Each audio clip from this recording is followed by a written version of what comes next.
E aí, pessoal? Salve, salve, minha grande nação concurseira! Muito bom dia, boa tarde, boa noite, boa madrugada. Eu não sei aí em que momento do dia, da noite ou da madrugada você vai estar estudando. Mas o importante é estudar, o importante é começar. Então, eu tenho aqui hoje para falar com vocês, nós estamos aqui para bater um papo bem interessante, para discutir um simulado, né? Discutir algumas questões aí que foram disponibilizadas. Eu espero que você tenha feito o teste antecipadamente. Eu espero que você tenha se saído bem, porque as questões foram selecionadas pensando justamente em uma realidade de prova, né? Pensando em uma possibilidade de cobrança em questões de provas objetivas de múltipla escolha, né? Porque provas de múltipla escolha, elas diferem de provas de certo ou errado, provas de assertiva, né? Prova estilo CESP de C. Então, na verdade, o que é interessante para a gente observar nesse cenário do simulado que vocês fizeram, das questões que vocês responderam? Você entender que a maior dificuldade hoje em dia, em questões de concurso, não é a língua portuguesa, é o enunciado, é o comando da questão. E essa variação de comando de questão varia muito de banca para banca. Então, é muito importante que você comece já a se especializar na banca que vai realizar o seu concurso. Vai fazer Carlos Chagas, vai fazer SES, vai fazer IBFC, vai fazer IDECAP, vai fazer SESGRAN Rio. Comece a conhecer a banca. Porque não adianta você ter um bom conhecimento gramatical se na hora da prova você não souber aplicar. Eu sempre digo isso em sala de aula. Muitas vezes o candidato se desespera, o candidato tem problemas, não por falta de conhecimento, mas sim por não conhecer a banca. Ingenuidade. Pensar que a banca vai cobrar as questões como a gramática cobra, e não é assim que funciona. É por isso que eu sempre costumo colocar a diferença entre estudar para concurso e estudar, por exemplo, vestibular. Estudar para concurso é uma coisa. Estudar para concurso, você tem que respirar uma realidade de concurso. Então, não cabe a você agora pegar questões do Enem para responder. Da mesma forma, o contrário. Está estudando para o Enem, não adianta pegar redação, questão de concurso para trabalhar. Isso envolve redação, português, qualquer área. Mas a gente fala em português e matemática, né, que são as duas disciplinas que mais, né, elas passeiam aí em várias frentes. No caso direito, não é tão comum, você não encontra isso em provas de vestibulares, mas português e matemática e redação sempre. Pois bem, então vamos lá. Vamos começar a trabalhar, porque o importante para a gente é entender agora como foi feita a dinâmica da construção das questões. Primeiro passo aí é entender que, se você olhar para a tela aí, nós temos uma prova que trouxe um texto grande, né? Texto grande, a gente sabe que ele impõe algumas dificuldades. A gente sabe que a diferença, né, a dificuldade do texto, ou melhor, a técnica de ser a ser aplicada, as dificuldades, né, e as vantagens, e tudo isso vai depender do tipo de estrutura de texto que você tenha. Então eu posso ter um texto em versos, vai ter uma dificuldade. Eu posso ter um texto multimodal, outras dificuldades, outras vantagens, outras técnicas. E eu posso ter um texto em prosa, que é o que nós temos aí na tela. É o mais comum. O texto em prosa é o que mais aparece. Professor, qual é a dificuldade do texto em prosa? O tamanho. Geralmente os textos em prosa são textos grandes. E por serem textos grandes, qual é o problema, professor? Há uma dificuldade em extrair as informações, em assimilar a ideia, em assimilar as informações. Veja que eu estou falando em informações. Porque um texto como este, que nós temos aí, um texto em prosa relativamente grande, é um texto que tem informações. A gente não pode perder a ideia da essência de que um texto é uma ideia central cercada por várias ideias secundárias. Então, as questões, elas podem cobrar a ideia central ou qualquer ideia secundária, dentro da ideia de interpretação ou de compreensão, ou seja, aquilo que está no texto, aquilo que eu precisar inserir no texto, tudo isso vai depender da técnica que você aplique. Porque, por exemplo, um texto como este aí que nós temos na tela, se você ler 4 vezes, você vai se cansar. A depender da densidade da informação, a depender da densidade do texto, o cansaço vai ser maior ainda. Então é por isso que quanto mais técnica você tem, menos trabalho você vai ter e menos dificuldade na hora de responder as questões. Então qual é a técnica? Leitura fracionada. Se tratando de texto em prosa, leitura fracionada e buscando extrair período por período, julgando se tem alguma coisa de importante ou não, para a partir daí a gente começar a desenvolver uma necessidade de trabalhar interpretação, compreensão, ou até mesmo estrutura, elementos de coesão, vocabulário, seja lá o que apareça. O que não dá é partir agora para as questões, na esperança de que eu vou voltar ao texto e vou achar. Não é regra. Você pode até achar, mas isso não é uma regra. Então eu não vou pagar para ver, eu não vou arriscar, porque é muita coisa que está em jogo, é um concurso público, é a minha vida que está em jogo, então é muita coisa para você jogar, em arriscar em uma análise desse tipo em provas de concurso. Perfeito? Então vamos lá, vem comigo aqui para a gente começar a fazer a nossa leitura fracionada. Lembrando você que a leitura fracionada que a gente faz é aquela leitura que divide o texto em pedaços. Divide o texto em pequenos pedaços. E em cada pedaço do texto eu vou julgar se tem alguma coisa de importante, se não tem, e aí eu vou seguindo. Eu vou suspeitando e analisando passo a passo. Vamos lá. Primeiro período aí a gente observa que é um texto que não tem título, né? Um texto que não tem título, mas ele traz aí o seguinte: a obrigação de escolher imposta pela liberdade, a responsabilidade que uma sociedade livre atribui ao indivíduo pelo seu próprio destino, tornou-se, nas condições do mundo moderno, uma das grandes fontes de insatisfação. Pronto, eu paro aqui. Primeiro período tá aí. Primeiro fragmento do texto. Professor, o que é que tem de importante aí para analisar? Veja, ele está dizendo que a obrigação de escolher imposta pela liberdade.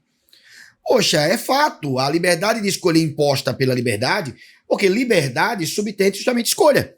Então eu tenho a necessidade de escolher, eu tenho a obrigatoriedade de escolher, porque ele colocou aqui a palavra imposta, né? Então ele traz o autor coloca essa ideia de obrigatoriedade de escolher. Já porque é livre, então se é livre você tem que escolher. E aí ele traz um ponto interessante. A responsabilidade que a sociedade atribui ao indivíduo pelo seu próprio destino. Veja que se você parar para analisar direitinho aqui, este fragmento que está entre vírgulas aqui, constitui justamente uma explicação. Veja que a frase ela foi fragmentada. A obrigação de escolher imposta pela liberdade tornou-se, nas condições do mundo moderno, uma das grandes fontes de insatisfação. Tornou-se uma das grandes fontes de insatisfação. Agora, por que tornou-se essa liberdade e insatisfação? Já deveria ser o contrário, né? Se eu tenho liberdade, eu devo ficar satisfeito. Mas essa liberdade, por ser imposta, tornou-se insatisfação. E ele traz aí a responsabilidade que uma sociedade livre atribui ao indivíduo pelo seu próprio destino. Ou seja, o candidato, a pessoa, pelo fato de a sociedade ser livre, ele tem a responsabilidade, né, obrigatoriamente de escolher o seu próprio destino. Nesse caso aí seria uma explicação aí do que vem a ser essa liberdade. Aí ele segue. Em um grau muito menor do que jamais ocorreu no passado, o sucesso de um indivíduo não dependerá das habilidades especiais que ele tiver em abstrato, mas, olha que interessante aqui, mas da utilização adequada destas habilidades, ou seja, preste atenção aqui, em um grau muito maior do que jamais ocorreu no passado. Então no passado não era assim. O sucesso de um indivíduo, sucesso quando ele fala aqui, eu creio que seja sucesso em qualquer área, pessoal, profissional, sucesso em qualquer área, não dependerá das habilidades especiais que ele tiver. Como assim habilidades especiais? Eu acho que são aquelas habilidades, a coisa que ele sabe fazer mais. Em abstrato, olha que interessante, abstrato porque isso fica dentro da perspectiva dele, né? Ele mesmo, para ele mesmo, né? Ele para ele, né? Você tem simplesmente, eu sei fazer isso. Sem fazer isso. Então, isso é uma habilidade abstrata. Mas, olha a oposição, da utilização adequada dessa habilidade. Ou seja, o que ele quer dizer aí? Que não importa a pessoa ter uma habilidade. O importante é a pessoa saber colocar essa habilidade em prática, aplicar essa habilidade. Bem, isso é o que eu estou dizendo. A partir da conjunção adversativa, ele me dá essa ideia de oposição. Perfeito? Então, vamos lá. Vamos seguir aqui. Em época de menor especialização e de organização menos complexa, quando quase todos tinham conhecimento da maioria das oportunidades existentes, era menos difícil para o indivíduo encontrar uma oportunidade de aplicar de maneira adequada habilidades e talentos pessoais. Ou seja, em uma época de menor especialização e organização menos complexa. Ou seja, quando não tínhamos pessoas especializadas em alguma coisa, né, pontual. As pessoas eram basicamente, faziam de tudo. Basicamente, o que eu estou entendendo do texto é isso: as pessoas faziam de tudo. Especialidade é a coisa que a pessoa é voltada para uma habilidade única. Organização menos complexa, quase todos tinham conhecimento. Quer dizer que eles, em uma época menor, era menos difícil, ou seja, era mais fácil, né?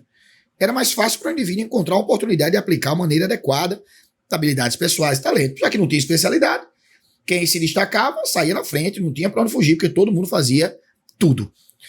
Com a evolução da sociedade e com o aumento de sua complexidade, as recompensas que o indivíduo espera receber passam a depender cada vez mais não da habilidade e da capacidade que tiver, mas da utilização adequada destas e tanto a dificuldade de descobrir a utilização das capacidades individuais, quanto da discrepância entre as recompensas do indivíduo dotados da mesma habilidade, técnica ou talento especial aumentarão. Olha que bacana aqui. Ele diz o quê? Eu vejo que um período relativamente grande, eu tenho que parar para dar uma olhadinha um pouco mais aprofundada. Ele diz assim, ó, com a evolução da sociedade, tranquilo, e com o aumento da complexidade, ou seja, muita gente fazendo tudo, muito especialista, a recompensa que o indivíduo espera receber passa a depender. A recompensa que o indivíduo espera receber passa a depender não das habilidades, da capacidade que tiver. Não depende disso, das habilidades, mas da utilização adequada destas. E tanto a de descobrir a melhor utilização das capacidades, quer dizer, melhor descobrir a utilização dessas capacidades individuais, quanto da discrepância entre as recompensas. Então eu tenho dificuldade de descobrir qual é a habilidade, porque a coisa está mais especializada, não é uma coisa generalista, né? E eu tenho dificuldade em saber aplicar isso na prática. Não importa ter essa habilidade, mas sim saber aplicar isso. E ele segue dizendo o seguinte: talvez não exista sensação mais dolorosa do que a suscitada pelo reconhecimento de como poderíamos aqui é verbo no futuro do pretérito, perceba que isso aqui é algo que é condicionado, não é algo certo, poderíamos ter sido úteis para o próximo e de que o talento pessoal foi desperdiçado. A acusação mais grave que se pode lançar contra um sistema livre, a acusação aqui na verdade não seria uma acusação, seria mais uma crítica, né? Que se pode lançar um sistema livre é a causa dos ressentimentos mais amargos. Qual é a causa do ressentimento mais amargo? Essa dificuldade que eu tenho em aplicar, né, essa habilidade, essa necessidade que eu tenho de escolher algo, né, ser bom, mostrar. Talvez seja de que numa sociedade livre ninguém é obrigado a cuidar para que o próximo utilize adequadamente suas habilidades e talentos. De que ninguém tem o direito de exigir que alguém lhe ofereça uma oportunidade para utilizar seus dons especiais. E de que, se o indivíduo não descobrir por si estas habilidades, seus dons provavelmente serão desperdiçados. Olha que bacana aqui, ó. E bem, a acusação mais grave, pessoal, qual é a acusação mais grave que nós temos? Ele diz assim, ó, que se pode lançar é a causa dos ressentimentos mais amargos. Talvez seja a de uma sociedade livre. Ninguém tem a obrigação de cuidar para que o próximo utilize adequadamente suas habilidades. Qual é a causa? Qual é a acusação mais grave? De que ninguém tem o direito de exigir que alguém lhe ofereça uma oportunidade para utilizar seus dons especiais. De que, se o indivíduo não descobrir essas oportunidades por si, seus dons serão desperdiçados. Então veja, esta aqui é a grande crítica que se faz, né? É a grande acusação que se faz à sociedade livre, de que ninguém é obrigado a oferecer algo, né, que utilize meus dons especiais, os dons especiais da pessoa, e se eu não descobrir por conta própria, acabou, né? Eu tenho que descobrir isso, porque não é generalista, é especialidade, então tem que ser bom em alguma coisa. Não adianta ficar em abstrato. A consciência de dispormos de certas habilidades nos faz naturalmente afirmar que é obrigação do outrem utilizá-las. A necessidade de descobrir por nós mesmos um campo em que poderemos utilizar adequadamente nossos talentos, o emprego apropriado, é a disciplina mais dura que a sociedade nos impõe. A disciplina seria a lição, né, mais dura que a sociedade atual nos impõe. Esta necessidade é, contudo, inseparável da liberdade, uma vez que ninguém pode garantir ao próximo que seus dons serão bem utilizados, a não ser que tenha o poder de coagir os outros a utilizá-los. Não, né? Porque a especialidade, tudo está selecionado à prática. Se eu tiver na teoria e não praticar, não fiz nada. Eu tenho que descobrir isso. Somente privando o outrem da possibilidade de escolher quem deverá servi-lo, as pessoas cujas capacidades usará ou os produtos que utilizará, poderíamos garantir ao indivíduo que seus dons serão usados da maneira que merecer. Então isso não vai acontecer nunca, então eu tenho que correr atrás, eu tenho que procurar saber em que eu sou bom e praticar e mostrar. A característica essencial de uma sociedade livre é que o valor e a remuneração de um indivíduo depende não da capacidade abstrata, novamente ele fala na capacidade abstrata, mas do êxito em transformar a capacidade abstrata em serviço concreto, ou seja, útil a outros em condições de retribuir, ou seja, pagar, dinheiro, trabalho. E o principal objetivo da liberdade é oferecer ao mesmo tempo a oportunidade e o incentivo para assegurar a utilização máxima do conhecimento, que é um indivíduo que o indivíduo possa adquirir. O que torna o indivíduo um ser único nesse sentido não é o conhecimento geral, mas, veja que ele está a todo momento fazendo trocadilho aí em oposição, mas o conhecimento concreto. O que é conhecimento concreto? O que ele quer dizer com conhecimento concreto? A prática, né? Não adianta eu ter a teoria, eu tenho que saber a prática e mostrar isso. A sociedade é especializada, todo mundo sabe fazer tudo. Todo mundo é especialista, aliás.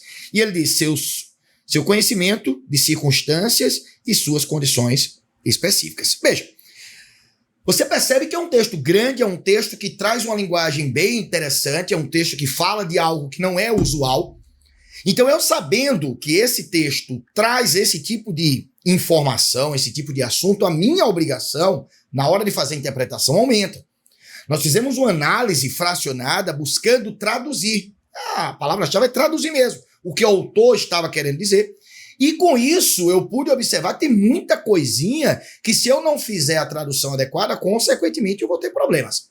E aí eu gostaria muito que você percebesse para onde é que as questões vão. Se eu não fizesse essa leitura fracionada, se eu não me organizasse, se eu não treinar esse tipo de leitura, perceba que o trabalho que eu vou ter na prova, qual é, professor? Ler o texto 4, 5, 6, 7 vezes, porque as questões, elas não vão me jogar, melhor, não são obrigadas a me jogar no primeiro parágrafo, no segundo parágrafo, não. As questões, elas vão jogar para o texto, ou para as informações que estão através do texto, quando for em interpretação. Então, a minha obrigação é buscar. Então, se eu for ler o texto todo para extrair 1, 2 informações, 3 informações a cada vez que isso for cobrado dentro do texto, eu vou me cansar psicologicamente muito. E aí, qual é o problema, pessoal? O problema é fracasso na prova. A prova de português ela é feita para desestabilizar, principalmente quando você tem um texto deste tamanho com esse tipo de assunto. Perfeito? Não há como a gente prever qual tipo de assunto vai ser cobrado na prova. Antigamente, eu poderia dizer o seguinte, que as provas traziam um conteúdo, né, um assunto direcionado à área de atuação. Você vai fazer um concurso para a INSS, o texto lá é Previdência. Você vai fazer um concurso para as carreiras policiais, o texto é Segurança Pública, Direitos Humanos. Você vai fazer um concurso para tribunal, o texto é da CNJ, alguma coisa da área jurídica. Hoje, não é obrigação. Às vezes isso acontece. Eu não vou contar com a sorte. Eu não vou esperar que isso aconteça porque é uma possibilidade. A certeza é me preparar para o que vier na minha prova. Ok? Leitura fracionada. Vamos ver aí o que é que nós temos. Nós temos 2 questões de análise textual, 2 questões de interpretação, de puramente interpretação. E aí você percebe comigo as 2 questões de interpretação que apareceram. Eles assim. De acordo com o texto, a principal dificuldade imposta pela liberdade em uma sociedade moderna está relacionada. Veja que em algum momento do texto nós passamos por isso. Qual é o problema? Voltar para já. O enunciado da questão não disse se era no primeiro parágrafo, no segundo parágrafo, no terceiro parágrafo, se estava no texto, se estava fora do texto. Eu sei que o texto fala sobre isso. O que é que eu vou fazer agora? Como eu li de uma forma bem detalhada, fazendo inferência, fracionando o texto, eu consigo ver quais são as alternativas que eu posso eliminar e quais eu posso deixar para uma provável releitura. Mas aí eu vou reler apenas se tiver dúvida. Isso porque, na verdade, existem situações e situações. Se eu não tiver a certeza, é bom que volte. Mas eu volto para eliminar 2, e não volto para eliminar 4 ou 5 itens. E aí tudo é uma questão de estratégia. Ok? Então vamos lá, vamos ver aqui o que é que nós temos. Quais são as alternativas? As alternativas que nós temos são as seguintes, De acordo com o texto, a principal dificuldade imposta pela liberdade em uma sociedade moderna. Qual é a principal dificuldade da liberdade imposta em uma sociedade moderna? Ele diz o seguinte: relacionada ao aumento da desigualdade entre os indivíduos com habilidades semelhantes. Opa, não. Não são habilidades semelhantes, porque na sociedade moderna eu tenho o quê? Especialização. Eu li isso no texto. Em algum local eu li. Em algum local eu traduzi isso no texto. Consequentemente, a letra A já estaria fora da jogada. Aí você vai à letra B. A necessidade de cada pessoa encontrar, de forma autônoma, o melhor modo de usar suas habilidades em benefício próprio e dos outros. Ou seja, a necessidade que cada pessoa tem de encontrar de forma autônoma o melhor modo de utilizar suas habilidades. Lembra que o texto fala que se eu tiver apenas em abstrato isso não funciona? Eu tenho que ter a prática, eu tenho que demonstrar essa habilidade. E ele fala em benefício próprio ou dos outros, certo? Isso aqui não precisa estar no texto, isso é lógica. Se eu for fazer para mim, eu vou me satisfazer, eu vou ter remuneração, para os outros eu vou ser útil para alguém. Eu seguro. Esta letra B aí está muito boa. Na letra D ele diz o seguinte: ao fato de que em uma sociedade livre, ninguém tem o direito de exigir a oportunidade do outro, mesmo que possua talentos notáveis. Gente, isto aqui está no texto. Mas não é uma dificuldade. A dificuldade é esta. Dizer, a dificuldade está relacionada ao fato de uma sociedade livre, ninguém tem o direito de exigir. E essa é a dificuldade? Não, o texto fala sobre isso. Mas ele não diz que isso aí é a dificuldade. A dificuldade está relacionada a você praticar, você escolher, você selecionar. E isso aí é uma consciência. Então a letra B, letra C de casa, ela não poderia ser, estaria fora.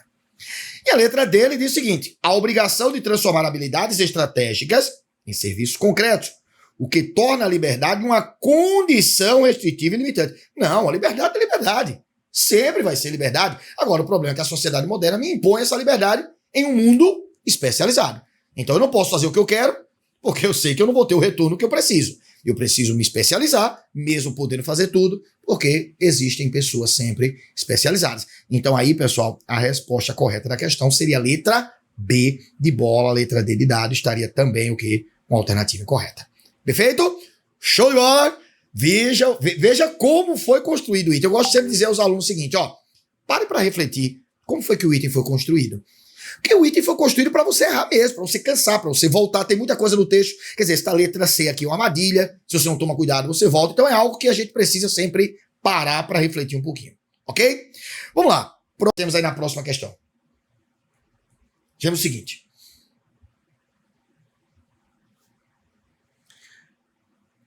Para o autor, uma das acusações mais graves que podem ser feitas contra uma sociedade está possivelmente relacionada. A acusação, a gente viu que é crítica. Uma das críticas mais graves está relacionada aqui.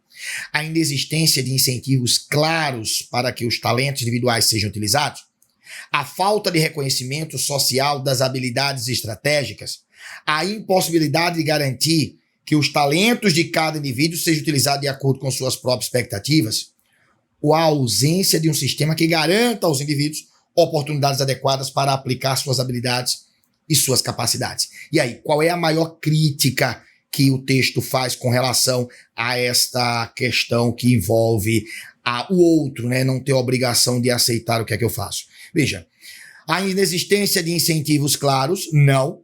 A falta de reconhecimento social, não. O texto não fala sobre isso. Letra C e D seriam as mais importantes para a gente. Aí ele diz assim, a impossibilidade de garantir que os talentos de cada indivíduo sejam utilizados de acordo com suas próprias expectativas, ou a ausência de um sistema que garanta. O texto diz que é ausente esse sistema.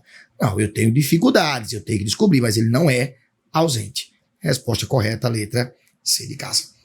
Aí observa comigo, novamente uma questão que me joga para o texto de forma bem geral, de forma extremamente abrangente. Se eu não tomar cuidado nestas duas questões, eu teria que ler o texto umas 5 vezes. E é essa a dificuldade. Nós lemos sem precisarmos voltar, apenas com a leitura feita fracionadamente. Ok? Então é uma lição que a gente tem que levar para analisar sempre o texto de forma estratégica.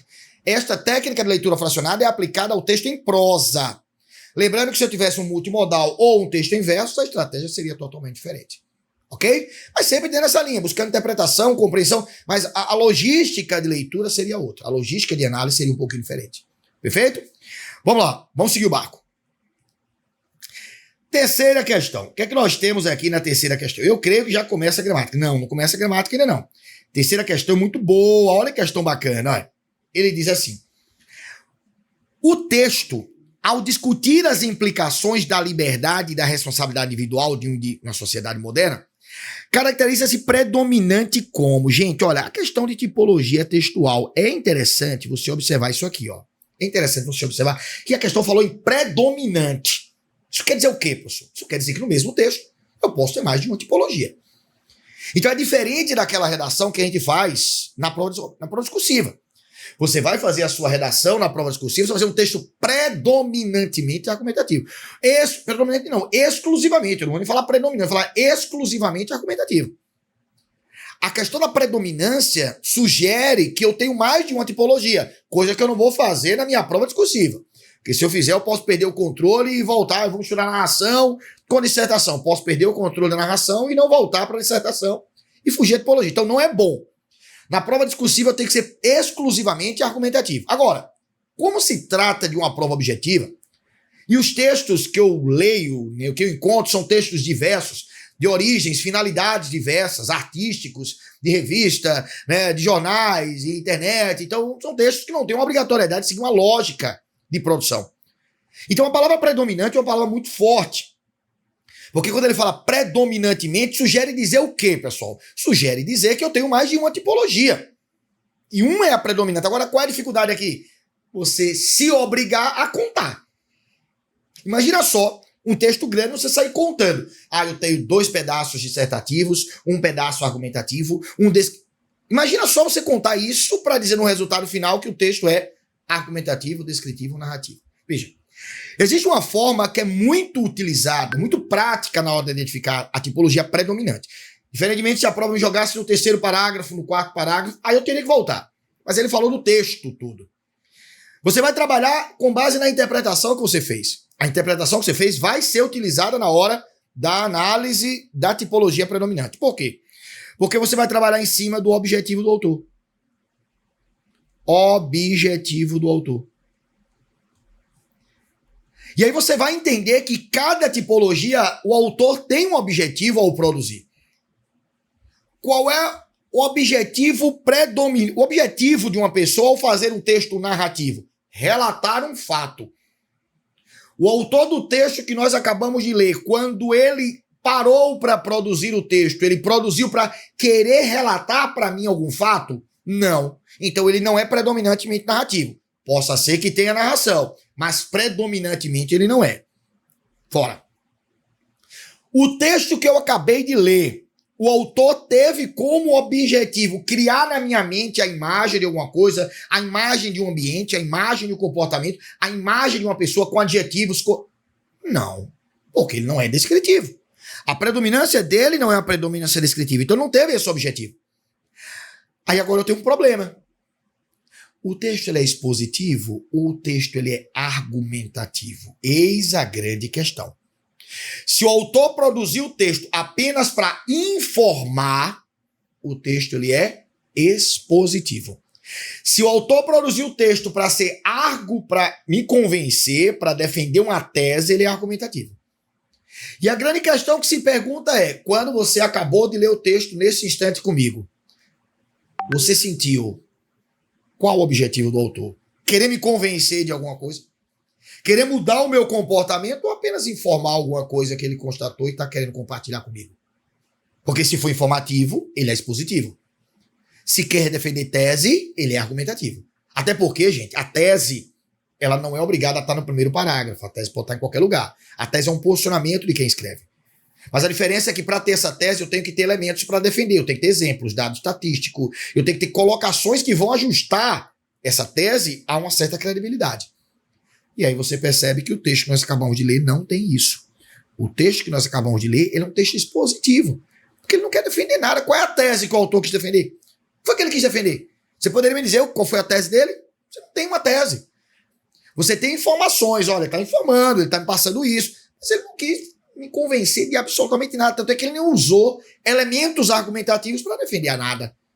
Ele não quis me comprovar nada. Portanto, o texto que nós temos é um texto informativo ou expositivo. São bem parecidos, é por isso que a galera, na hora da prova discursiva, confunde bastante. O texto argumentativo ele tem alguns elementos específicos da argumentação. Argumentos constituem o maior exemplo disso. E a tese? Já o texto expositivo não tem a obrigatoriedade de ter argumentos, nem ter tese. Eu tenho a necessidade apenas de informar de modo objetivo, verbos na terceira pessoa, é uma coisa mais tranquila. E a confusão é grande na hora da produção, mas na hora da edificação, se você faz uma interpretação adequada, você não tem problema. Perfeito, meu povo? Então aí a terceira questão, letra C de casa, ok? Vamos aí à quarta questão. Agora eu acho que a gente começa a gramática. Eu creio que a gente começa a gramática. Agora a gente começa a gramática pura. E o que nós temos de gramática aí? Veja que ele diz assim na quarta questão o seguinte. Ele diz o seguinte.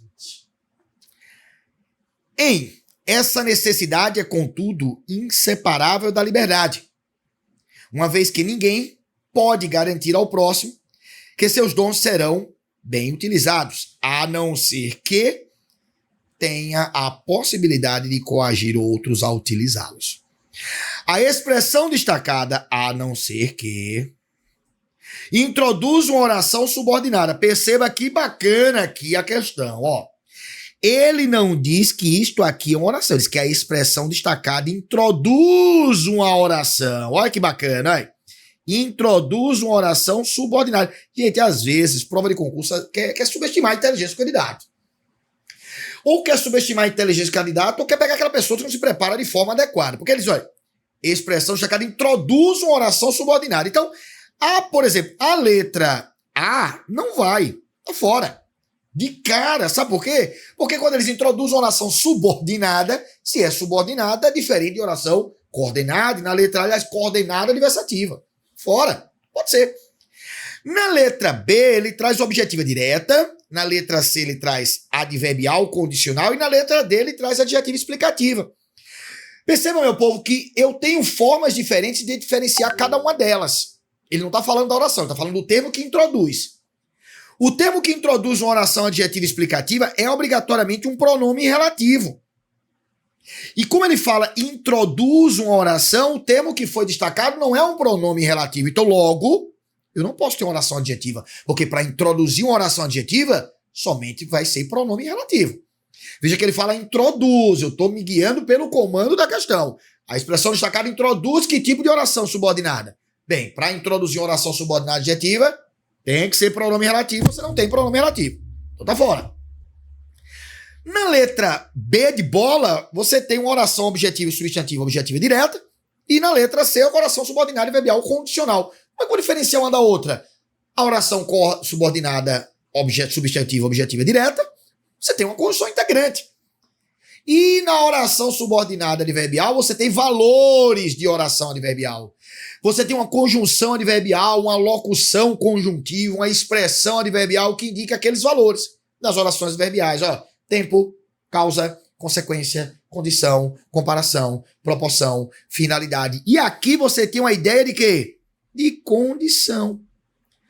E se a ideia é de condição, a expressão que eu tenho introduz uma oração subordinada adverbial, o quê? Condicional. Resposta correta, letra C de casa. Beleza? Tranquilinho aí, deu para perceber que é uma questão bacana você trabalhar em cima do comando. O comando aqui me ajudou bastante, pessoal. Porque se eu não olhasse esse comando da forma que nós olhamos, eu iria trabalhar de outra maneira. Mas olha, a oração é reduzida. Não é, a oração introduz, ele se introduz. Que tipo de oração subordinada? E aí você já elimina pelo tipo de conectivo, pelo tipo de expressão que introduz cada uma das orações. Joinha? Quinta questão, ele diz assim. No texto predomina a função. Novamente, predomina. Olha. Isso quer dizer o quê, professor? Que eu tenho mais de uma função. Eu posso ter mais de uma função no texto. E as funções da linguagem, elas são identificadas da mesma forma, ou melhor, elas podem ser identificadas da mesma forma que as tipologias. Se cada tipologia, o autor tem um objetivo, as funções da linguagem também são produzidas com base em objetivos do emissor. Se o emissor quer me convencer, a função é apelativa ou conativa. Se o emissor apenas quer informar alguma coisa, é referencial. Se o emissor ele quer expressar uma subjetividade, a função é emotiva. Se o emissor ele deseja trabalhar artisticamente o texto, a função é poética, e assim sucessivamente. Então, cada uma das funções, elas vão ser trabalhadas a partir de quem produz, nesse caso, o emissor. Então, tanto a tipologia, eu posso identificar com o objetivo do autor, quanto as funções, eu posso trabalhar em cima do objetivo. Por exemplo, vamos pegar aqui comigo para dar uma olhadinha, ó. O autor do texto, ele diz assim, a função predominante é metalinguística. A letra A. Pode ser metalinguística? Não, gente, porque metalinguagem É uma função que o autor, ele tenta, o autor não, o emissor, ele tenta explicar o código utilizando o próprio código. É uma função meio um pouco complexa de se visualizar. É só lembrar, por exemplo, um dicionário, né, um quadro que fala de outro quadro, uma música que conta outra música. Então, é uma função um pouco complexa, é muito artística a função metalinguística. Ele diz, evidenciada pela análise reflexiva e breve de conceitos. Não é letra A. Aí letra B, ele diz função referencial. Opa, qual o objetivo do emissor na função referencial? Informar. Apenas informar, porque o foco principal está no referente, que é a informação. Orientando para informar e analisar de forma objetiva os efeitos da liberdade e da responsabilidade individual na sociedade moderna. Perfeita, alternativa correta é a letra B de bola. Na letra C, conativa. Não, conativa é a mesma coisa que apelativa. Conativa é a mesma coisa que apelativa. Apelativa é convencer. O autor quer convencer você de alguma coisa. Ele vai usar artifício para persuadir, certo? Não é conativa. E também não é emotiva. Emotiva é quando ele quer justamente expressar uma opinião, uma subjetividade. Não, não, não. Letra C, letra B de bola, alternativa correta da quinta. Ok? Sexta questão, ele diz assim, ó. A característica essencial de uma sociedade livre é que o valor e a remuneração do indivíduo dependem não da capacidade abstrata, mas do êxito em transformar tal capacidade em serviço concreto, que seja útil aos outros em condições de retribuir. No período, os vocábulos destacados. Quais são os vocábulos destacados? Olha, quais são os vocábulos? Olha, o quê? Vocábulos altamente explorados, vocábulos muito conhecidos em provas. É o quê? Eu costumo brincar em minhas aulas e dizer que o que ele pode ser qualquer coisa, exceto artigo, verbo e numeral. São as três únicas coisas que na língua portuguesa o que não pode ser. Artigo, verbo e numeral. Porém, eu não vou pensar em tudo. Eu não vou pensar em todas essas possibilidades. Sabe por quê? Porque quando se fala do que, duas são as mais importantes para mim. Pronome relativo e conjunção integrante. E o legal dessas duas é que para cada uma delas nós vamos ter uma dica específica. Por exemplo, pronome relativo é o mais comum. É quando eu posso substituir o que por um dos termos. O qual, a qual, os quais, os quais. Se eu puder substituir por o qual, a qual, os quais, os quais, a depender do referente, a depender do termo que o que retomar, ele vai ser pronome relativo. Isso é fácil, não tem para onde fugir. Já a conjunção subordinada integrante, que é a segunda possibilidade mais cobrada, eu tenho que ter um pouco mais de estratégia, porque quando eu posso substituir a oração introduzida pelo que, por quê? Pelo isso. O isso, lembrando você que o isso não é um pronome, o isso é uma sigla. Então, toda oração que eu puder substituir o que por o qual, a qual, os quais ou as quais, eu tenho uma oração adjetiva e o pronome é relativo. Se eu puder substituir a oração introduzida pelo que, pelo isso, eu tenho uma conjunção subordinada integrante. E o isso quer dizer o quê? Ó, oração subordinada, substantiva e a conjunção é integrante. Então, o isso não é um pronome, é uma sigla. Então, são as duas análises do que mais importantes. Vamos ver o que é que nós temos aqui nas questões para analisar. Ele diz assim, ó, a característica essencial de uma sociedade livre é que este que é um pronome relativo? Não, não é. Não é porque eu não posso substituir o primeiro que por o qual, a qual, os quais ou as quais. Então ele não é pronome relativo. Tá fora. É uma conjunção integrante, professor? É. Veja, pessoal, que toda oração introduzida pelo que eu vou poder substituir pelo isso. Olha, acompanhe comigo aqui quando ele diz assim, olha, a característica essencial de uma sociedade livre é isso aqui, é isso, é isso aqui. Então, eu tenho aqui no primeiro que uma conjunção subordinada, ó, integrante. E aí, consequentemente, já teríamos a resposta correta. Letra D de dado. O outro que, veja que ele é um pronome relativo, porque eu posso substituir por quem? Mas do êxito em transformar tal capacidade em serviço concreto, o qual seja útil a outros. Então, este que vai poder ser substituído por o qual, automaticamente eu teria um pronome relativo. Então, a alternativa correta aí, letra D de dado da nossa sexta questão. Perfeito? Sétima questão, ele diz o seguinte: a obrigação de escolher imposta pela liberdade, a responsabilidade que uma sociedade livre atribui ao indivíduo pelo seu próprio destino, tornou-se nas condições do mundo moderno uma das grandes fontes de insatisfação. Vamos ver o que é que nós temos sobre isso aqui? Ele diz assim: no primeiro par de vírgulas, o primeiro par de vírgulas é empregado para separar.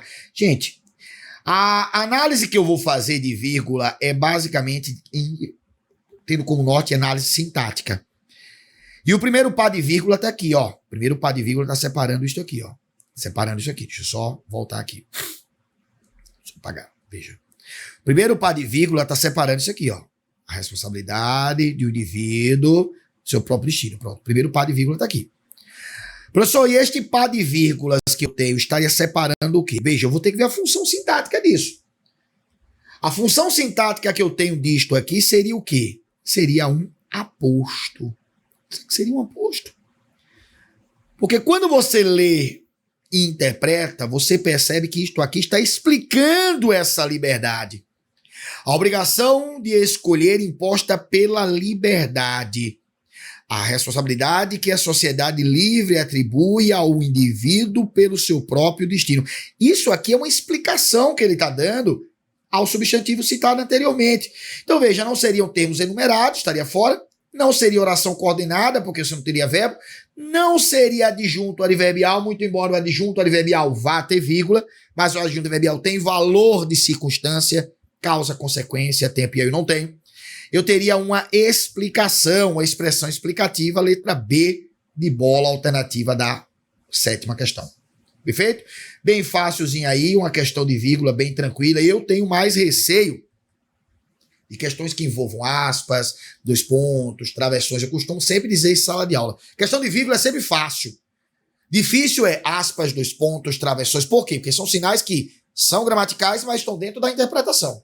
As aspas, por exemplo, o sinal mais difícil que você tem para interpretar, para extrair. Se você não tomar cuidado, você perde uma questão de aspas. Questão de vírgula é mais difícil, porque é muito mais exato. Análise sintática, soube fazer análise sintática, não tem o menor problema. Perfeito? Vem comigo aqui, vamos lá. Próxima questão, ele diz o seguinte, ó. Ele diz assim: assinala a alternativa que possui a mesma, que os verbos destacados possuem a mesma transitividade. Gente, só observa que transitividade vai possuir outros nomes também na minha prova. Pode ser chamada de regência. Quando eu pergunto qual é a regência do verbo, ou posso ser chamado também de predicação. Qual é a predicação do verbo? Eu estou falando da mesma coisa. Então, se eu falar em predicação, transitividade e regência, eu estou falando de quê? Eu estou falando naquela análise que a gente faz dos verbos para saber se é transitivo direto, transitivo indireto, bitransitivo, intransitivo. E aí tem problemas. Eu tenho problemas graves aqui. Preste atenção, olha para mim, preste atenção. Como eu fui treinado para identificar um verbo transitivo direto? Como eu fui treinado? Bem, eu fui treinado fazendo perguntinha. Eu fui treinado fazendo riminha. Quem come, come alguma coisa. Quem gosta, gosta de. Quem vive, vive. Quem morre, morre. Isso aí é armadilha para você. Eu fui treinado dessa forma, porém, a prova de concurso não reflete esse treinamento. Então você tem que observar o seguinte: eu não posso decorar transitividade de verbo. Porque o verbo que em uma frase é transitivo direto, em outra ele pode ser de ligação. Na outra ele pode ser bitransitivo. Na outra ele pode ser intransitivo. E como é que eu vou decorar tudo isso? Não tem condição, gente. Não tem, é impossível. Então o que é que eu vou ter que fazer? Anote aí para mim, por favor. Anote aí para mim, por favor. Verbo transitivo direto é o que tem objeto direto. Então se na frase eu achar objeto direto, o verbo vai ser transitivo direto. Verbo transitivo indireto é o que eu acho objeto indireto na frase. Então não é o que necessita, é quando eu acho e vejo e encontro. Verbo bitransitivo é o que tem os dois, objeto direto e indireto. Verbo intransitivo é o que não tem nada, é o que vem sozinho, ou seja, ele pode vir acompanhado de uma adjunta adverbial, mas a adjunta adverbial não é complemento, não altera a transitividade do verbo. Verbo intransitivo não é aquele que vive, vive, quem morre, morre, quem sai, sai. Não. Porque se eu colocar morreu, uma morte lenta, o verbo morreu aí já é transitivo direto. Olha, ele morreu ontem, são intransitivos. Mas por que são intransitivos? Não é porque é o verbo, é porque o contexto não me trouxe objeto direto. E da mesma forma que eu tenho exemplo para ele, eu tenho para todos os outros. Quer ver outro problema? Verbo de ligação. Quais são os verbos de ligação? Eu não sei. Eu tenho alguns que podem ser verbos de ligação com maior incidência. Você está a aparecer, mas eu não vou dizer que sempre, nem vou dizer que outros não possam ser. O verbo de ligação, ele vai ter sempre acompanhado de um predicativo e não vai dar ideia de ação. Qualquer verbo, qualquer um que você encontrar nessas características, será um verbo de ligação. Perfeito? Então vem comigo aqui para a gente ver qual a transitividade que nós temos. Veja que a prova não disse nada sobre transitividade, jogou para a galera e esperou que você soubesse o que é, né? Porque aqui tem uma dificuldade. Se você não souber o que é transitividade, você nunca vai achar. Você vai buscar o quê se você não sabe o que é transitividade? Interessantíssima a questão, porque ele não me disse nada sobre o que é transitividade. Aliás, o nome transitividade já é sugestivo. Mas se ele colocasse mesmo a predicação, mesmo a regência, aí poderia complicar um pouquinho mais, tá bom? Mas é tudo a mesma coisa. Vamos lá. Na letra A, você tem o verbo atribuir. Professor, qual é a transitividade do verbo atribuir? Eu não sei, eu quero saber aqui na frase. Em outra frase não me interessa. O que interessa é nesta frase aqui. O verbo atribuir nesta frase, pessoal, ele está sendo um verbo bitransitivo. Aí você me diz por quê? Porque eu tenho objeto direto e objeto indireto. Perceba que você tem o seguinte, ó, a obrigação de escolher imposta pela liberdade, a responsabilidade que uma sociedade livre atribui ao indivíduo. Veja que o sujeito do verbo atribuir é uma sociedade livre. E aí você percebe que ao indivíduo já tem uma preposiçãozinha aqui para indicar que eu estou falando de objeto indireto. E cadê o objeto direto, professor? Olha, o que neste caso aqui é o meu objeto direto. Porque ele está retomando o quê? A obrigação de escolher imposta pela liberdade, a responsabilidade que uma sociedade livre atribui ao indivíduo. Ou seja, uma sociedade atribui o quê? A responsabilidade ao indivíduo. Então, ele está retomando a responsabilidade, que nesta oração aqui seria o quê? O objeto direto. É como se fosse assim, ó.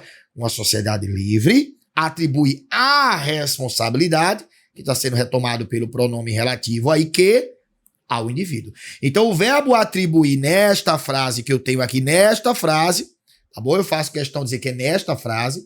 Em outra, ele poderia ser outro tipo de transitividade. Ele está sendo bitransitivo.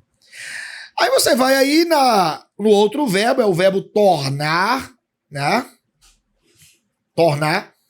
Você já percebe que o verbo tornar não é um verbo bitransitivo, nem passa perto de ser um verbo bitransitivo. Por quê, professor? Porque você tem simplesmente, pessoal, quando ele diz aqui, ó, ao indivíduo, pelo seu próprio destino, tornou-se. Ou seja, a responsabilidade tornou-se uma das condições, uma das grandes fontes de insatisfação. Quer dizer, a responsabilidade é o sujeito, o verbo tornar, e ela se tornou o quê? Uma das grandes fontes de insatisfação. Ou seja, isso aqui é um predicativo do sujeito. Veja que isto aqui está caracterizando o verbo como verbo de ligação, porque ele não dá ideia de ação, dá ideia de estado, mudança de estado. Não era, mas passou a ser. E veio acompanhado de uma das fontes de insatisfação, que seria uma adjetivação atribuída à responsabilidade. Tá certo? E aí, nesse caso, a questão que eu tenho aí, o verbo, aí é um verbo de ligação, então não é a letra A. E a letra B. Com a evolução da sociedade e com o aumento de sua complexidade, as recompensas que o indivíduo espera receber passam a depender cada vez mais não da habilidade, da capacidade que tiver, mas da utilização mais da utilização adequada destas. Vamos lá.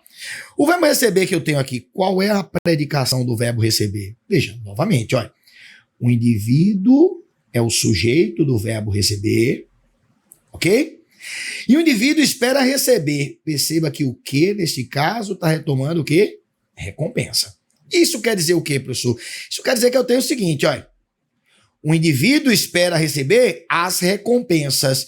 E esse as recompensas está sendo retomado pelo que, e o que vai ser o meu objeto direto. Então, se eu tenho apenas o objeto direto, o verbo, neste caso aqui, é um verbo transitivo direto, nesta frase aqui. Tá certo? Perceba que a banca usou uma estratégia muito comum em provas. Esconder o objeto direto. Porque ela quer que você vá naquela metodologia. Receber. Tiver. Quem tem. Quem recebe, recebe. Aquela lógica de perguntar, aquela pergunta ingênua, ele quer que você faça isso. E, na verdade, eu não tenho dois verbos intransitivos. Eu tenho dois verbos transitivos diretos. Esta é a nossa alternativa. Eu tenho que achar o objeto direto. A dificuldade dessa questão é achar o objeto direto. É só uma. Se você sabe fazer análise sintática, você não tem dificuldade de identificar. Veja, eu estou trabalhando em identificação de regência. Trabalhar o erro de regência é outra coisa. Eu estou identificando a transitividade, estou identificando a predicação ou a regência. Como é que eu faço, professor? Para a maioria dos verbos, ela é feita, a identificação, atrás das funções. Então aí eu tenho um verbo transitivo direto, porque eu tenho objeto direto. Aí o outro verbo aí, ó, você tem o seguinte, ó, passam a depender cada vez mais, não da habilidade e da capacidade que tiver, mas da utilização. Veja que, novamente, o sujeito do verbo ter está oculto aí. Seria o quê? O indivíduo. O indivíduo tiver o quê? Tiver habilidade e capacidade. Novamente, aí o meu pronome relativo que exercendo a função de objeto direto. Alternativa correta da nossa questão, letra B de bola. Os dois verbos aí vão ter a mesma predicação, a mesma transitividade, a mesma regência, tá bom? Na letra C de casa, você tem aí a necessidade de descobrir por nós mesmos, você tem um verbo transitivo direto, porque um campo é o objeto direto, tá certo? E o verbo ser aqui é um verbo de ligação, tá certo? Não seria a letra C. E a letra D de dar, você tem o verbo depender, como verbo transitivo indireto. Eu tenho aqui objeto indireto, ó, verbo transitivo indireto. E nesse caso aqui, quando eu tenho a alternativa no outro verbo, eles assim, mas do êxito em transformar tal capacidade em serviço concreto, que seja útil a outros em condições de retribuir um serviço concreto em condições de retribuir. Você teria simplesmente aí um verbo transitivo, um verbo intransitivo, essa alternativa aí que eu tenho, certo? Há outros aqui, seria um complemento nominal do verbo, do nome útil e não um objeto indireto. A frase seria em condições de retribuir, acabou, não tem a quem eu vou retribuir isso, e aí nesse caso o verbo é intransitivo, letra B de bola, alternativa correta, perfeito? Vamos à penúltima questão de acentuação, bem fácil aí, a acentuação gráfica é muito simples, porque a regra geral para se trabalhar a acentuação gráfica é divisão silábica e identificação de sílaba tônica e terminação. A mesma posição de uma sílaba acentuada, ou seja, de uma sílaba tônica, pressupõe, em tese, a mesma regra. Vou ver a terminação, porque a regra geral é oxítona com terminação de oxítona, paroxítona e proparoxítona. Essa é a regra geral. Eu começo sempre a analisar por aí. Oxítona, terminação de oxítona. Paroxítona, terminação de paroxítona. Proparoxítona, todas são acentuadas. Existem outros casos? Existem, os casos especiais. Existe o acento diferencial, o monossílabo tônico, existe o hiato, existe o ditongo aberto. Ou seja, são acentos gráficos que eu não levo em consideração a posição da sílaba tônica, mas sim uma situação na frase. Diferenciar o verbo no singular, do verbo no plural, identificar um ditongo aberto, identificar um monossílabo tônico do monossílabo ato. Então, tudo isso é acento especial. Mas eu sempre começo por oxítona, terminação, paroxítona, terminação e proparoxítona, todas são acentuadas. Tá bom? E aí você tem o seguinte na letra A. Mesma regra. Indivíduo e úteis. Perceba que indivíduo, úteis. Nós temos duas palavras paroxítonas. Última, penúltima posição da sílaba tônica é a segunda de trás para frente. Então eu tenho duas paroxítonas, porque o acento agudo está na penúltima. E a terminação é de paroxítona.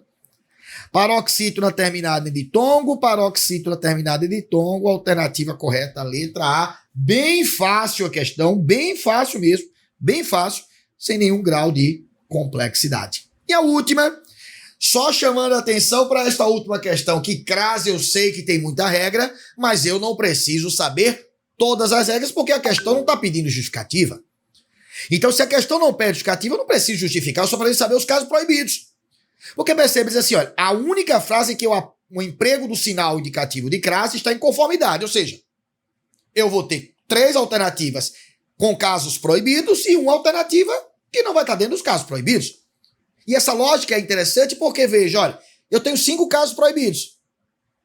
Se a crase estiver antes desses 5 casos, vai estar errada. Por exemplo, antes de palavra masculina, no meio de palavras repetidas, antes da maioria dos pronomes, antes de palavras femininas no plural e antes de verbo. São 5 casos. Então, se tiver dentro desses 5 casos, está errado.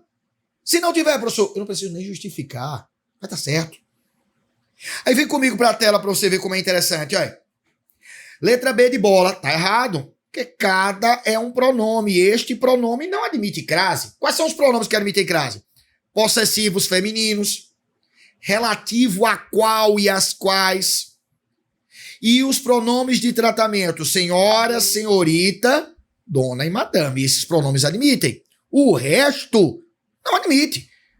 Indefinido, interrogativo, oblíquo tônico, pessoal, nenhum outro pronome vai admitir. Somente esse que eu disse.